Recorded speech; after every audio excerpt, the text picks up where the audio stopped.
Bonjour à tous et bienvenue sur l'Argus.fr. Nous sommes très heureux de vous retrouver aujourd'hui en plein cœur de Paris à côté de cette magnifique tour Eiffel.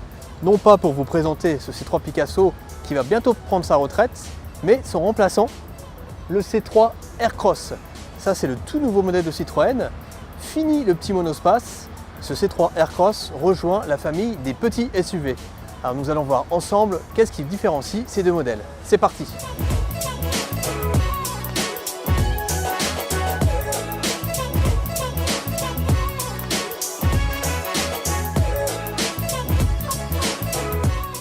Les petits monospaces n'ont plus la cote. Ce que les gens veulent aujourd'hui, ce sont des SUV, comme ce C3 Aircross. Par rapport au C3 Picasso, il se démarque par de nombreux attributs de baroudeur. On le voit notamment au niveau des skis de protection à l'avant et à l'arrière, mais aussi toutes ces protections en plastique qui entourent les ailes. Il y a aussi une garde-sol surélevée, mais contrairement aux apparences, le C3 Aircross n'a pas 4 roues motrices. Il reste une 2 roues motrices comme le C3 Picasso, mais il se démarque par son système Grip Control qui améliore la motricité sur sols difficiles comme la neige ou la boue. Le style du Citroën C3 Picasso a plutôt bien vieilli avec le temps. On le voit, ça reste assez d'actualité. Par contre, c'est vrai que par rapport à C3 Aircross, le style fait encore plus moderne et ça se voit notamment avec tous ces éléments de personnalisation. Bon, là, on ne le voit pas spécialement sur ce modèle, mais on peut avoir des éléments personnalisables colorés au niveau des jantes, un toit de couleur dissocié, des coques de rétroviseur également différentes de la couleur de la carrosserie. Et nous, il y a quelque chose qu'on aime bien aussi sur ce modèle, c'est ces petites persiennes situées à l'arrière qui peuvent être de couleurs différentes. Là, on l'a en gris, et c'est vraiment la touche d'originalité du C3 Aircross. Dans le C3 Picasso, on appréciait bien la bonne visibilité périphérique grâce à ces mentons très fins.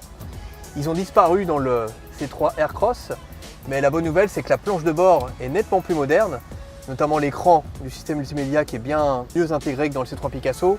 Et il y a aussi beaucoup plus d'éléments colorés, personnalisables, donc ça c'est vraiment sympa.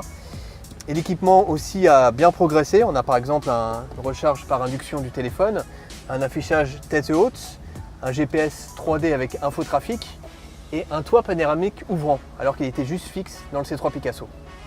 L'un des avantages du C3 Picasso, c'était sa banquette coulissante. Et l'autre bonne nouvelle, c'est que cette banquette coulissante, on la retrouve dans le C3 Aircross. Ça, c'est vraiment pratique. Ça permet d'augmenter la place arrière pour les jambes ou d'augmenter le volume du coffre. Il y a aussi d'autres aspects pratiques, notamment au niveau de la modularité, avec des sièges qui peuvent se rabattre, beaucoup de rangements dans l'habitacle. Donc là-dessus, on peut dire que le C3 Aircross a eu la bonne idée de conserver tous ces aspects pratiques du C3 Picasso. Si le C3 Aircross est devenu SUV de l'extérieur, il a conservé tous les aspects pratiques du C3 Picasso à l'intérieur, ce qui en fait un véhicule vraiment polyvalent et agréable à regarder. En fait, Citroën a suivi la même stratégie que Renault lors du remplacement du Modus par le Captur. Et quand on connaît le succès de ce dernier, on peut espérer que le C3 Aircross rencontre le même succès. Voilà, nous on espère que cette vidéo vous aura plu.